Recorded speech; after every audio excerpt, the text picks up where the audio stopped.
প্রিয় দর্শক আপনারা এতক্ষণ দেখতে পেরেছেন আসলে কোটা আন্দোলনকারীদেরকে কিছুটা পিছু হটতে বাধ্য করেছে পুলিশ এবং যুবলীগের কর্মী সহ সবাই মিলে। পুলিশের যদিও মুহুর্মুহুর টিয়ার শেল নিক্ষেপ হয়েছে,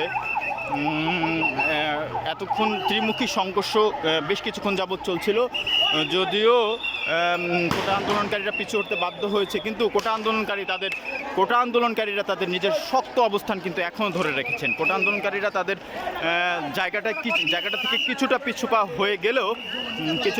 হয়ে গেলেও কিন্তু কিছুক্ষণ পর তারা কিন্তু তাদের সেই শক্ত অবস্থানগুলো বারবার জানান দিচ্ছেন। তাদের হাতেও লাঠি সোঁটা লক্ষ্য করা গিয়েছে। প্রিয় দর্শক, আমরা এই মুহূর্তে আছি মিরপুর 10। যদিও আবারও কোটা আন্দোলনকারীরা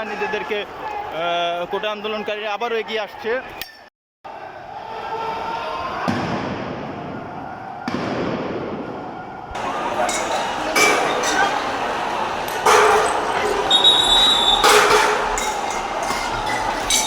দেখেন লক্ষ্য রাখুন।